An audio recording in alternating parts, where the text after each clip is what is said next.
Hey friends, welcome to another video of training. Today we'll be talking about a defrost cycle. What comes to mind when you think about the word defrost? Well, what comes to my mind is something that has frost or ice, and I'm gonna do something or use something to remove, to defrost, get rid of that ice or that frost. Now, it is important to understand the air conditioning and how heat pumps work. I'm going to briefly go over it, but typically a heat pump will have a reversing valve. You're able to actually redistribute where you want that refrigerant to go to. As you can see, I'm moving this slider right here. This is my discharge line. This is my true suction line. But not to get too into it because I want to focus more on how the defrost mode works and how to check the defrost board. But in cooling, the indoor coil is the evaporator and the outdoor coil is the condenser. Now, the defrost cycle works when the system is in heating mode because now they switch modes. If you remember, the indoor coil in cooling is the evaporator, the outdoor coil was the condenser. In heating mode, they just switch modes. My indoor coil now is the condenser, and my outdoor coil is now the evaporator. It's trying to absorb heat. So the temperature of the refrigerant in the evaporator, which is the outdoor coil, is colder than the ambient temperature. So the ambient here, cold, and the refrigerant temperature inside the outdoor coil is colder. It's gonna try to absorb heat because cold goes to colder. But sometimes when you call for heating on a heat pump, outside it's already cold. So you're trying to do its best to, the system's trying to do its best to absorb heat, but once it falls below 32 degrees, water freezes below 32 degrees and it can start to develop some frost, some ice. And this is where defrost cycle, the defrost mode helps out. So today's video, we're going to focus on how to initiate the defrost cycle to see if it works. What is that defrost temperature switch and how that condenser fan gets turned off when the defrost mode is on. Okay, so we know that this is a heat pump because we can see the reversing valve there in the back, right? You can see it right there. Also, you will have a defrost temperature switch. And really, it's just a temperature switch. I'm going to put it back right now because it was strapped right here in this line right there, right?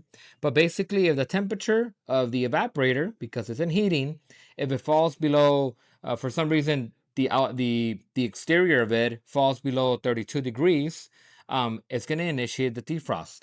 Now, if you see, the way that the temperature switch is, it's not reading the pressure inside. It's reading just the exterior temperature, just the exterior temperature. So if it does fall below 32, it initiates the defrost cycle. In that little switch there, right, it gave me this information. And so it gave me 65 and 33. Okay. So all that means is that once you get these numbers, right, you're at 65. That means that at 65, it's still open, right? Because this is an open on rise, close on fall temperature switch. So 65 minus 33, that equals 32. So if temperature falls below 32 degrees, remember what kind of temperature switch it is. It is a close on fall. But that fall, you don't know, if you just were to see this right here, you wouldn't know how far it has to drop for that switch to close. But these numbers tell me, it says 65-33. When you subtract these, okay, it gives me 32. It needs to fall below 32 for that switch right here, for that switch to then close, make contact from here to there. And so how does it open up again? Well, once temperature goes above 65, it then goes ahead and opens. But that the concept of a switch, guys, I just want you guys to understand. I know I preach this all the time, but look at that switch right there. You got some lights turned on, right? I turn it off, the lights are off. What is turning this switch on or off? It's me. I'm doing that. In the case of the temperature switch, it's not so much this, right? Me doing this. In that case, it is the temperature of that line, that exterior line, that's going to cause that switch to go from open, right? Because look, there's no power, right? The bridge is open, power stuck right here.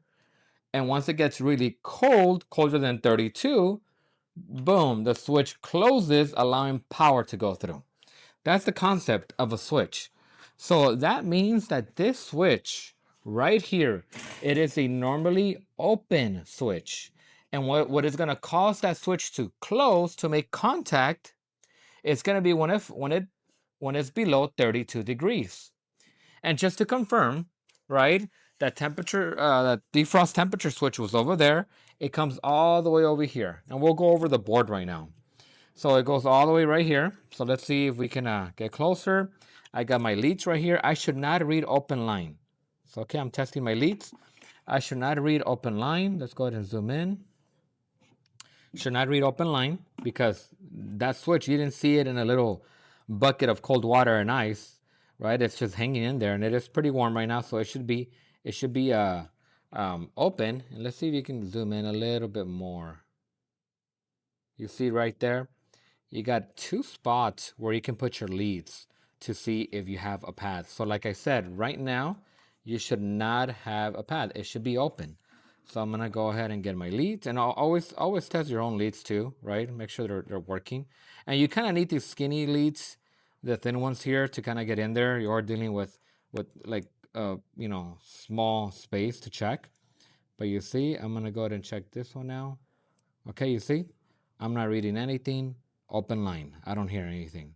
So yes, it is an open switch. Okay, so just so you guys know, this switch has to be open. And most heat pumps, they are normally open switches. I haven't come across some switches that are normally closed, but they could exist. And that's where you would have to read the manual to see what kind of switch they are when they are in default mode. Okay, so now we're gonna go a little bit more deep into the defrost board. So a system that is a heat pump, you'll have two boards, a regular control board and the defrost board. Now, when you look at it, it can be a bit intimidating as to what's going on. You have resistors and a bunch of other stuff that I don't even know. But typically, it tends to be the same parts that don't work. But the way that I approach things is just doing it part by part, dissecting it. The things that a technician would check. You wouldn't be checking all these things unless you know how. But we're just gonna dissect the typical things that you can check, right? Now, we did say that in a system that is in defrost mode, because the defrost temperature switch is like, hey, it's below 32 degrees, it closes that bridge, 24 volts goes through, and it tells the board, hey, it's I'm in defrost mode right now because I got 24 volts back. And literally, if you wanted to, you could actually just jumper these two right there, because these two pins, that goes to my defrost temperature switch. So you can fake the system, which we're gonna do in a bit, right? Because one wire, 24 volts goes through one, and then if it makes it back on the other pin, it's telling the unit, hey, that temperature switch closed, it's below 32 degrees. Let's initiate the defrost cycle. But going back to the concept of a defrost mode, it developed frost. It's in defrost mode. So what happens in defrost cycle? Well, two things. You call for cooling and the condenser fan turns off. And you're like, wait, you're calling for cooling now when the defrost mode is on and the condenser fan turns off? Well, think about it. And this is where it's important for you to understand the air conditioning side of things. But what happens when you're in cooling mode? It sends that high pressure, high temperature vapor, which is hot in temperature, to my condenser, which is my outdoor coil. That high pressure, high temperature vapor, which is hot in temperature, is now gonna melt that frost off. And to speed up the process, it then shuts off the condenser fan. Yes, it shuts off the condenser fan. And that's what we're gonna focus on this part right here. This switch is literally just a switch, okay? So going back to this, okay? We need to turn off the condenser fan. And the board already knows to send 24 volts to my reversing valve, right? It's already all here, right? My O is my reversing valve. So when it's in defrost mode, power to the reversing valve. Now I'm in cooling mode, but I need to turn off the condenser fan. When you look at a schematic for a condenser fan, this is typically how they're wired. You have your contactor, right? You got your contactor, you got line 1 and line 2. And then you see on this side right here, there's nothing interrupting power, so it's just going through, boom. And then on this side though, you do have something interrupting it. It needs to receive 24 volts so it can push this in and then power can go through. That's the basic idea. So when you look at the diagram, it is wired correctly. In the sense that, and I'm gonna just do this briefly, because this is how you will find it in a regular schematic that is not a heat pump, just a straight cooling system. So you got line 2 going to my run, and then the same wire goes to my capacitor, and then on this side of the capacitor goes to my start winding. And the only way the condenser fan turns on is if it receives 24 volts, and then this gets pushed in, right? Power goes through and completes the circuit with my comment. But on a heat pump, as I had mentioned, it needs to go through a switch to interrupt it when it's in defrost mode. So this line, before it goes to the common, it actually travels right here to this switch right here.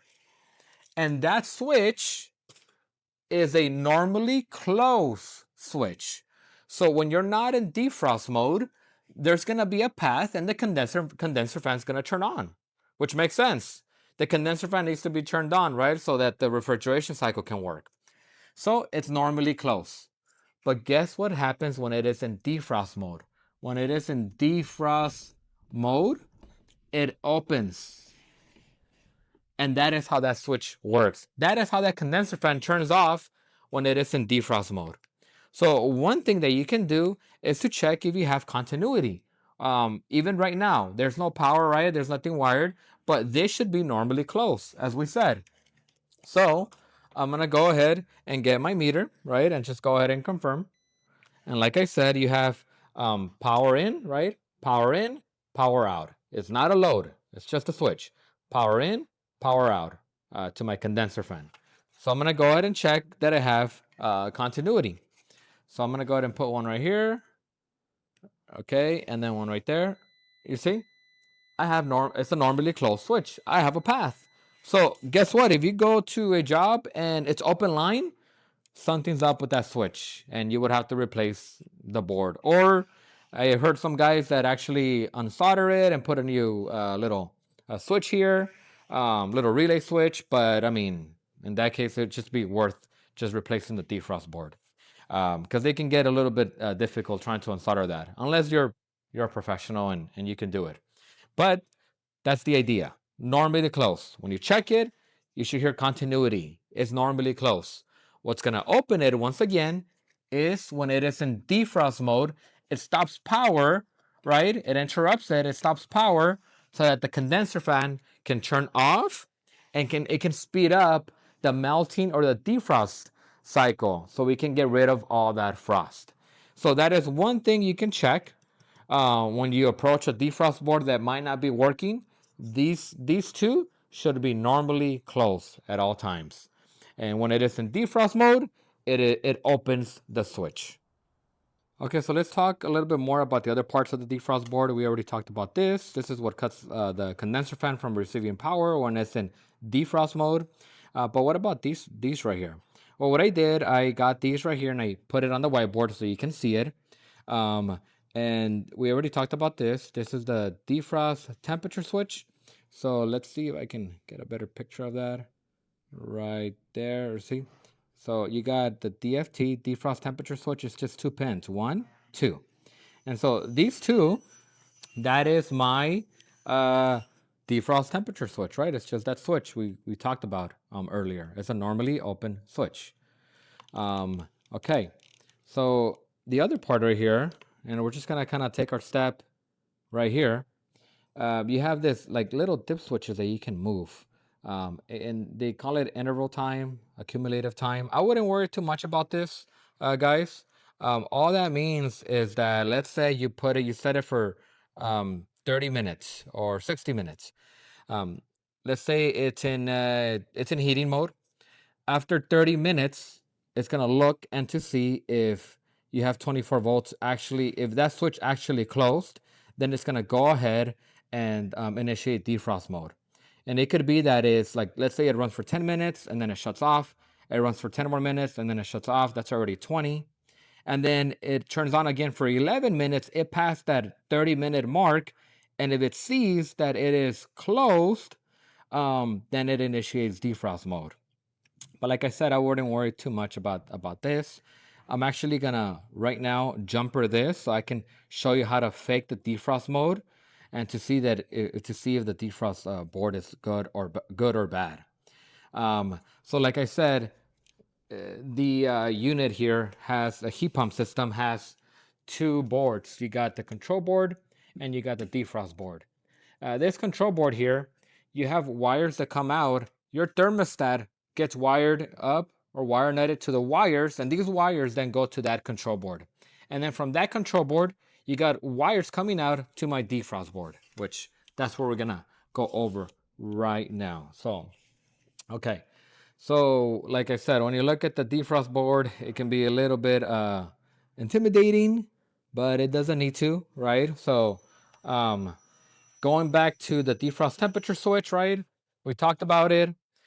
One of the pins, right? As you saw earlier, one of the pins, because there's two pins, one of them has 24 volts.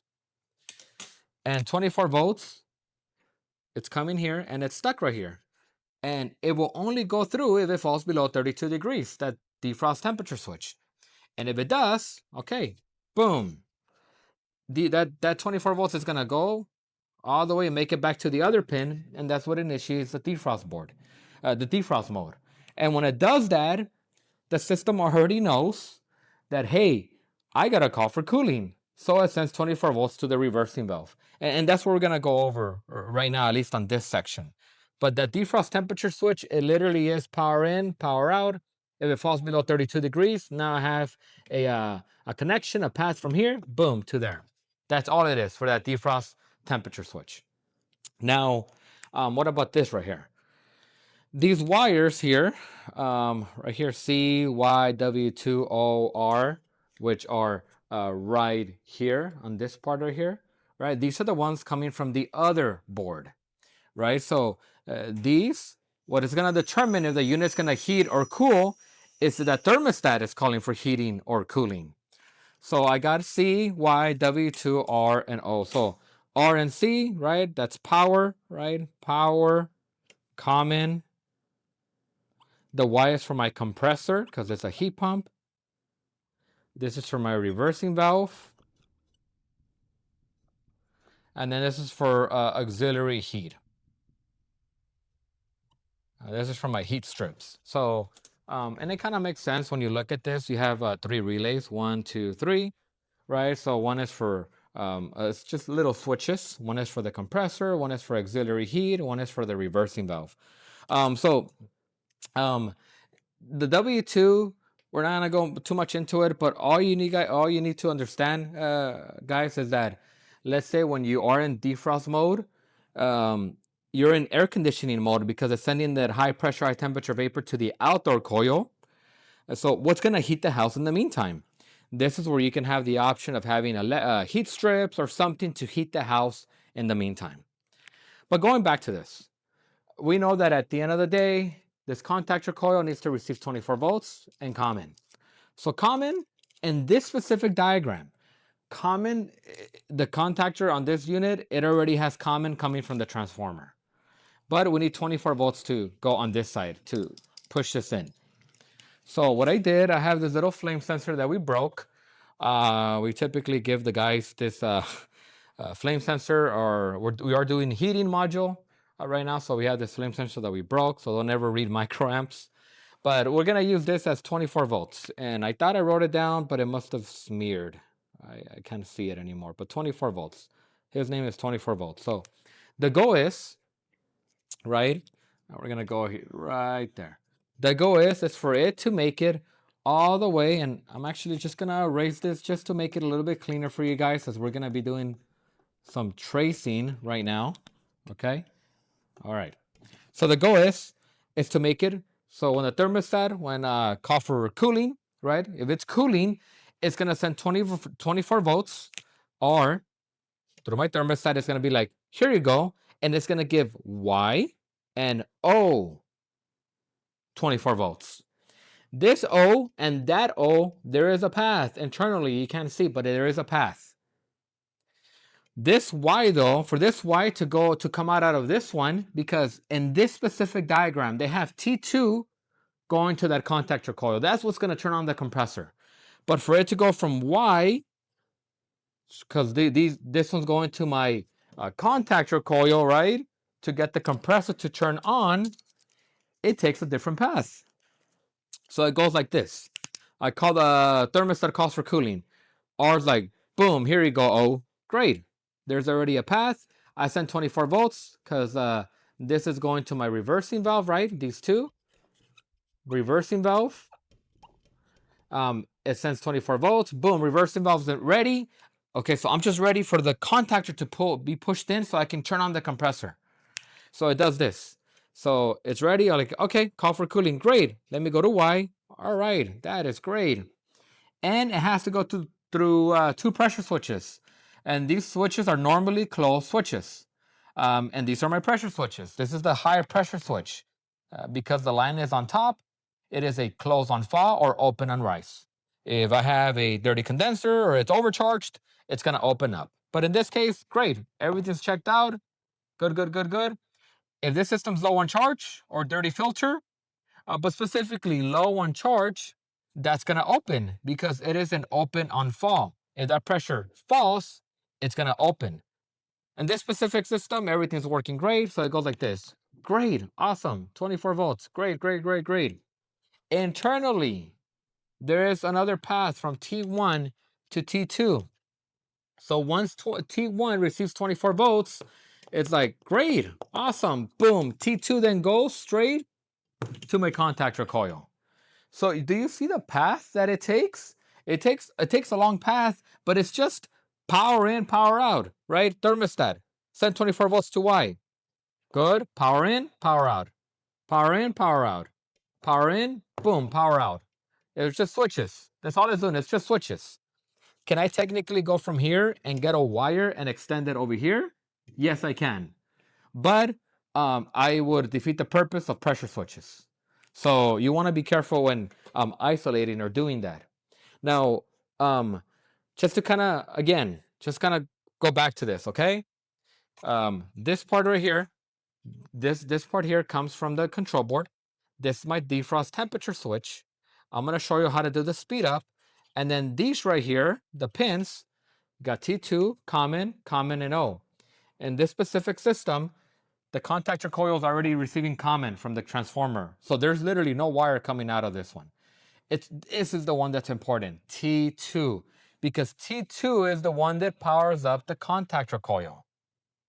So when I call for cooling, R is like, here you go, O. Internally, there's already a path from here to here. Boom, reversing valve is ready to go. Now I need to send 24 volts to the contactor coil, but it must go through my pressure switches.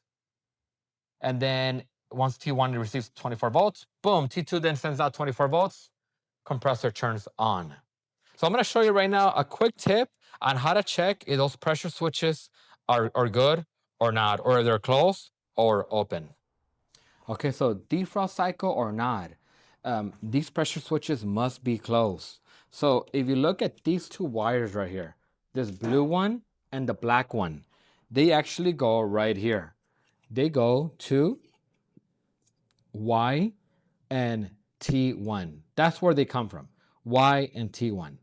So what it's doing when I call for cooling, right? When I call for cooling, it sends 24 volts out. And the idea is that you want that 24 volts here to touch that, so then it can send out 24 volts out of T2 to my contactor coil. It's already set up like that.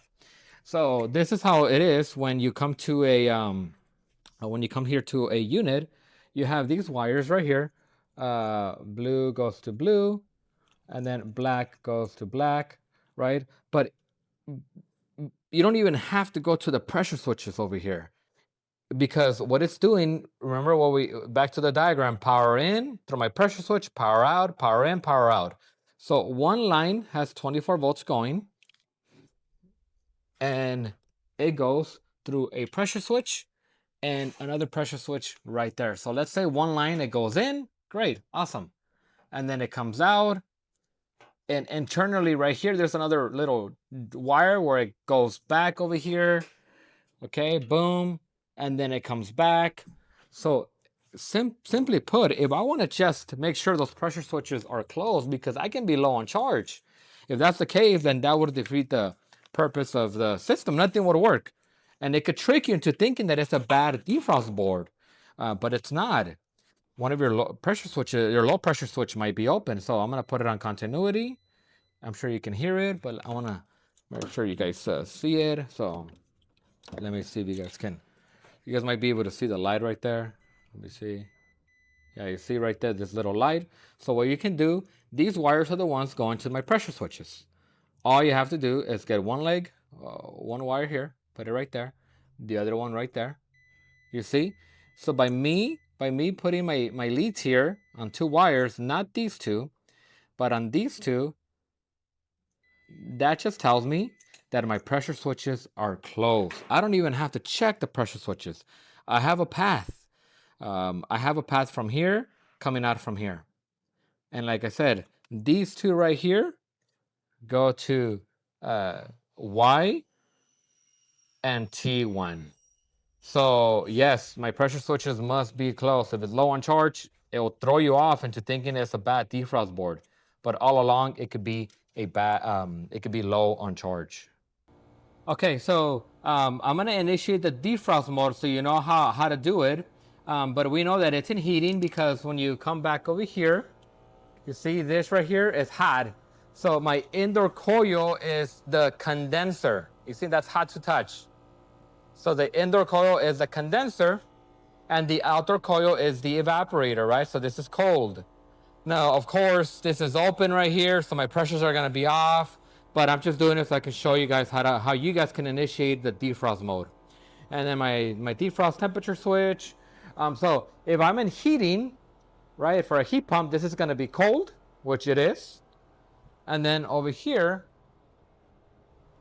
it's gonna be hot, right? So I'm gonna be supplying hot air into the house, and then cold air is gonna be coming out right here. And it's easy, right? When it's in cooling, cold air, and then hot air coming out. But right now it's in heating, right? So it's cold air, and then I'm supplying the house with hot air, okay? So this is how you would do it. So let's go ahead and initiate the defrost mode. So we have that defrost temperature switch, and you have that speed up. So with this specific one, I had to read the manual. The manual, it tells you how to initiate the defrost mode. So just be mindful of that. But typically they all kind of work like this. So what you do, you go ahead and jumper the two pink wires. So right now, what I'm gonna do, I'm just gonna take it out. But that defrost temperature switch, right? If it's colder than 32, it would basically close the switch and 24 volts will go up, and then the temperature switch would be closed. It would come back through the other pink wire. But in this case, I'm just gonna go ahead and jumper it. So all I'm doing is just making sure that this pin touches with that pin on top. So I'm just gonna use an alligator clip and go ahead and make sure that they touch. So give me 1 second here. Of course, this is a controlled, I have it in a controlled environment so that the back doesn't touch, the back of this board doesn't touch anything else. So I'm gonna go ahead and now initiate the defrost mode, and I have to basically, you see those two pins on the speed up, basically short them to each other. So all I'm doing, I'm just gonna get an alligator clip and leave it there for a couple of seconds. Give you a second. Okay, let's see.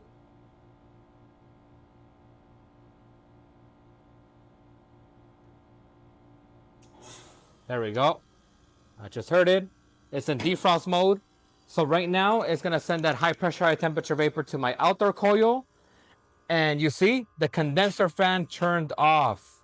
So that is what happens in the defrost mode. And it's on right now, right? This is getting cold. right? So this is where you would turn on your auxiliary heating, because inside of the house, there's gonna be cold air when you're trying to supply hot air, but it's sending that high pressure, high temperature vapor. So imagine this had frost. Right now it's in cooling mode. It would send that high pressure, high temperature vapor to melt the frost off.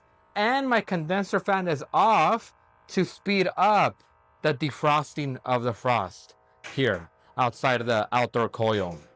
So as you can see on this one, by just jumping the defrost temperature switch and then jumping shorting the speed up, then that initiated the defrost cycle. My defrost board is good to go. There's nothing wrong with it because I was able to do that. But have in mind, it's important to read the manuals because a lot of them are a bit different, but most of them tend to work that way.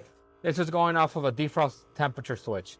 So it's gonna do that for a couple of minutes, at least until, if you recall, until it reaches 65 degrees. So, right, high pressure, high temperature vapor, this is gonna reach above 65 degrees.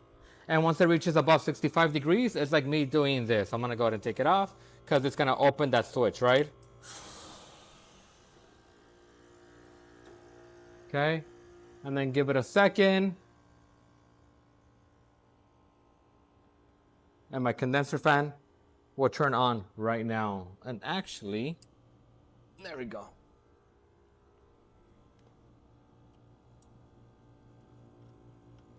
Give it a second. There we go. Just had to wait a couple of seconds. The condenser fan turned on.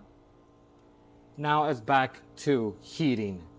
So now, right there, the switch for the condenser fan, now it's closed. But when it was in defrost mode, it was open, and that's what caused the condenser fan to turn off when it was in defrost mode.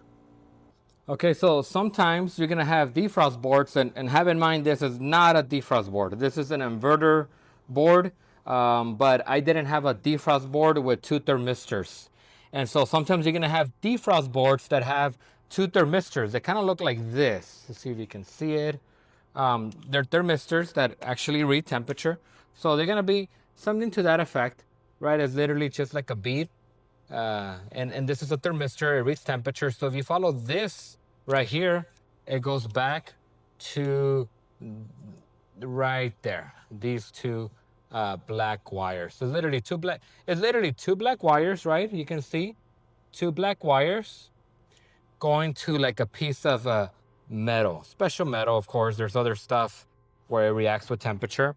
So because I don't have that defrost board, I just wanted to show you guys how to read a defrost board with two thermistors. And the way it works, they use these two thermistors to do a comparative block. It already has a built-in algorithm, and in that case, you would have to read the manual and see how it works. But these thermistors, they actually go bad often.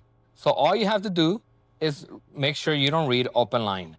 So just word of advice though, your meter has to be able to read in the K and the kilo ohms. So this one's able to read in the kilo ohms, because if you don't have kilo ohms, which is the thousands of ohms, you want to be able to read a thermistor. So let's go ahead and just so I can just show you guys how to read it here. Okay, so I have let's see. Okay, let's get a little bit closer. And the way you read this, you see open line. So with this, you definitely need, at least with this specific thermistor right here. This one has like 5 thermistors in total. But you see, like I said, let's go ahead and, you know what? Let's make sure you guys see all of it. Okay, so let's go right there. Okay, right there. So if you find yourself with the board, defrost board that has 2 thermistors and you're like, it's not working, what's going on? You can go ahead and check the thermistors, and that would be typically the culprit of these. So it's open line. So I'm gonna go ahead and get, so you see right here, it's these are pretty small though. So I have to be able to put my pins, I don't know if you can see, but right there, one on the left, one on the right. This is a very small thermistor.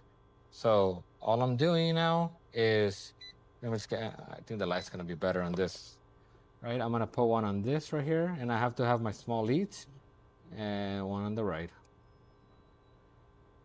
Okay, give it a second. You see right there, I am getting a reading of 7.8. 7.8, what is it? Let's yeah, 7,800 ohms, kilo ohms. So that tells me that thermistor is good. So if you ever read a thermistor and it says like that, while reading it and it says open line, replace the thermistor. It's bad. But your meter must be in kilo ohms. So yeah, even if you work on an inverter and this one has like 4 thermistors right here, if one of them is bad, then that's all you have to do, just replace the thermistor. And so this is just a heads up. If you have a defrost board with 2 thermistors, do the thermistors first, read them. They should both give you a resistance value. That manual that it comes with will typically have a resistance value for a given temperature. So you would have to go into the manual and look for it. But simply, you should not get open line when you read the 2 thermistors on a defrost board that has them. Hopefully by now, you have an idea more or less on how defrost boards work. Have in mind that every system is a bit different. At least in this case, it used only a defrost temperature switch to initiate defrost mode. But as you saw in the previous video, you can have unit heat pumps that have thermistors, where you have to make sure and read the manual to see how they work.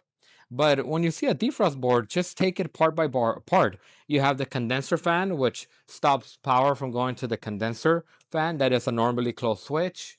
In this case, you have a defrost temperature switch. You're able to see how we can jumper that and short the speed up option to start up the defrost mode. And if it doesn't start up, then it could be a bad defrost board.